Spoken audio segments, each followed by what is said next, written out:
રાજ્યમાં પોલીસ અધિકારીઓની બદલીના નિયમોમાં મોટા ફેરફાર થયા છે। પીઆઈ અને પીએસઆઈની બદલીના નિયમોમાં ફેરફાર કરવામાં આવ્યા અને હવે નવા નિયમો પ્રમાણે પીઆઈ અને પીએસઆઈને નોકરી માટે અન્ય ઝોનમાં જવું પડશે। 5 વર્ષથી એક જ ઝોનમાં કામ કરતા અધિકારીની અન્ય ઝોનમાં બદલી કરાશે।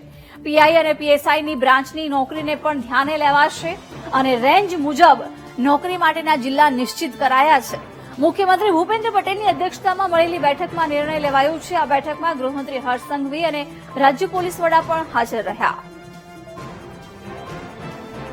એક જ ઝોન કે બ્રાન્ચમાં કામ કરતા અધિકારીઓની બદલી થશે।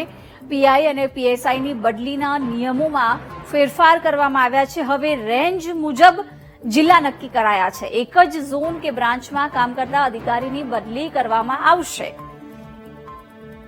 પીઆઈ અને પીએસઆઈની બ્રાન્ચની નોકરીને પણ ધ્યાને લેવાશે। વિગતો સાથે સંવાદદાતા મેહુલ જોડાઈ ગયા છે।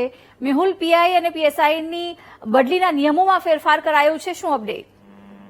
બિલકુલ, જે વાત કરવામાં આવે પીઆઈ અને પીએસઆઈની બદલીઓની, તો તબક્કાવાર જે બદલીઓ છે તે થતી હોય છે અને એક ચોક્કસ ગાઈડલાઈન જે છે તેમની બદલીના હતા નહીં, પરંતુ આજે એક મહત્વપૂર્ણ બેઠક મુખ્યમંત્રી ભૂપેન્દ્ર પટેલે બોલાવી હતી, જેની અંદર ગૃહ રાજ્યમંત્રી હર્ષ સંઘવી, રાજ્ય પોલીસ વડા વિકાસ સહાય સહિતના ગૃહ વિભાગના અધિકારીઓ ઉપસ્થિત રહ્યા હતા, જેમાં આગામી સમયની અંદર જે બદલીઓ છે તેના નિયમો ઘડવામાં આવ્યા છે। બિન હથિયારી પીઆઈ અને પીએસઆઈની જે બદલીઓ છે તેમાં રેન્જ પ્રમાણે કરવામાં આવશે।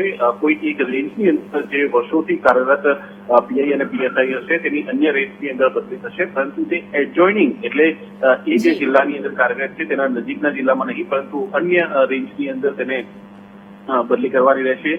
કઈ કઈ જગ્યાએ બદલી થઈ શકશે, કઈ કઈ જગ્યાએ બદલી નહીં થઈ શકે, તેના સંદર્ભમાં એક વિસ્તૃત માહિતી જે છે તે ગૃહ વિભાગ દ્વારા બહાર પાડવામાં આવી છે। 5 વર્ષના વધુ સમયથી જે એક જ સ્થળ ઉપર નોકરી કરી રહ્યા છે કર્મચારીઓ પીઆઈ અને પીએસઆઈ, તેમની બદલી જે છે તે ટૂંક સમયમાં કરવામાં આવશે। આ માટે એક યાદી જે છે તે તૈયાર કરવામાં આવી રહી છે કે વર્ષોથી એક જ જગ્યાએ અડીંગો જમાવનાર જે પીઆઈ અને પીએસઆઈ છે તેને અન્ય રેન્જની અંદર અને અન્ય ઝોનની અંદર બદલી માટે જવું પડશે। બિલકુલ મેહુલ, આભાર જાણકારી આપવા બદલ। આપણી સાથે નિવૃત્ત ડીવાયએસપી આરસી પટેલ સર જોડાઈ ગયા છે। સર, શું કહેશો, જે પ્રકારે પીઆઈ પીએસઆઈની બદલીના નિયમોમાં ફેરફાર કરાયા છે, 5 વર્ષ એક જ ઝોનમાં નોકરી કરતા હોય એમની બદલી કરવામાં આવશે, કઈ રીતે જોઈ રહ્યા છો આ નિર્ણયને? એક તો સરકારનો આ જે ગૃહ વિભાગનો નિર્ણય છે એ બિલકુલ આવકારવાદાયક છે અને ગૃહ વિભાગે પણ કેટલી ચકાસણી કરી હશે, કેટલા અવરોધો એમને ખબર પડી હશે, આ તંત્રને કેવી રીતે એક જ જગ્યાએ સતત નોકરી કરતા કેવી રીતે સરકારને નુકસાન કરી રહ્યા અથવા તો ખાતાની પ્રતિભાને નુકસાન કરી રહ્યા છે અને બીજી કઈ પ્રવૃત્તિઓ કરી રહ્યા છે ધ્યાનમાં આવ્યો છે, ત્યારે ગૃહ વિભાગે આ એક સારો નિર્ણય લીધો છે। આમ તો સામાન્ય રીતે પોલીસ અધિકારીની બદલી એક જ સ્થળે એક જ પોલીસ સ્ટેશનો અથવા તો એક જ જિલ્લામાં કેટલો સમય હોવી જોઈએ એનો ક્રાઇટેરિયા પહેલથી જ નક્કી જ છે કે 3 વર્ષ હોય કે એ રીતનું એક જિલ્લાનો કાર્યકર કે એક શહેરનો કાર્યકાળ હોય છે।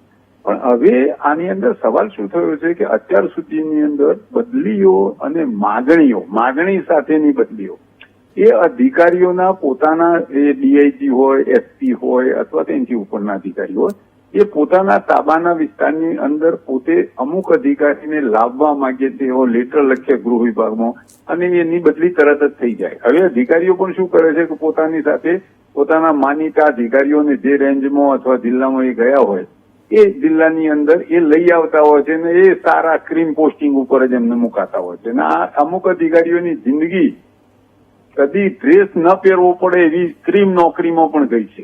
એટલે આ એક પેઢી પાડેલી એક સિસ્ટમ છે।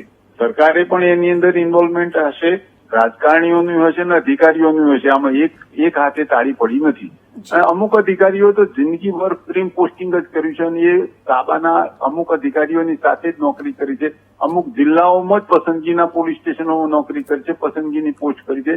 આ ચેન તોડવી હોય તો સરકારે આ વખતે કરેલો નિર્ણય સરકારે પોતે પાડવો પડશે। આ સરકારમાં કોઈ બહારનો માણસ બદલી કરાવવા નથી આવતો, પણ ભ્રષ્ટાચારનો વ્યાપ એટલો બધો છે કે અધિકારીઓને પોતે સાચવી લે છે, પૈસા આપે છે, સરકારને કંઈક પેલી કરવા માટે આપે છે। નહીતર એટલી બધી બધા જ અધિકારીઓમાં સક્ષમતા હોય છે, કોઈકમાં થોડી 19-20 વિશેષ હોઈ શકે, પણ જિંદગી પર એક જ પોસ્ટ ઉપર રહે અથવા એક જ પ્રકારના ક્રીમી પોસ્ટ પીએસઆઈ ત્યાં, પીઆઈ ત્યાં, ડીવાયએસપી ત્યાં, તો એ વસ્તુ તોડવી જરૂરી સરકારને લાગી હશે, કેટલાય અભ્યાસ કર્યા હશે અને એ પછી આ નિર્ણય કર્યો છે. તો હું સરકારને વિનંતી કરું કે આપ સરકાર હવે આ તમારા ધારાસભ્ય, સંસદ સભ્ય, તમારા કોઈ નેતા, કોઈ એસપી, ડીઆઈજી, કોઈ અધિકારી જયારે લેખિતમાં જેની ભલામણ કરે છે એના વગર એમને ચાલે જ એમ નથી હોતું, એ બધી વાતના ઉપર ગૌર કરજો, ધ્યાન રાખજો અને દરેક અધિકારીને કામ કરવાની તક પણ મળે, એને પોતાની શક્તિ બતાવવાની તક મળે. કેટલાક અધિકારીઓ બ્રાન્ચમાં નિવૃત્ત થઈ ગયા એવા પણ ઉદાહરણ છે. એટલે સરકારની આ પહેલ બહુ સારી છે, જનતા પણ આવકાર છે અને સમય જતા સરકારના અધિકારીઓને પણ ન્યાય મળશે. તો આની અંદર સરકારે તટસ્થ રહેવાનું છે અને સરકારે અત્યાર સુધીમાં જે પ્રકારે એ લોકોની બદલીઓ દબાણથી, લાગવગથી, ગમે તે રીતે કરી છે એ હવે ન કરે, આ પરિપત્ર પછી ન કરે, એ આપણે સૌ જોઈશું અને સરકારને સહકાર આપીશું. બિલકુલ સર, આપ અમારી સાથે જોડાયા, આભાર આપનો. તો પીઆઈ અને પીએસઆઈને હવે 5 વર્ષ એક જ ઝોનમાં હોય તો બદલી કરવામાં આવશે.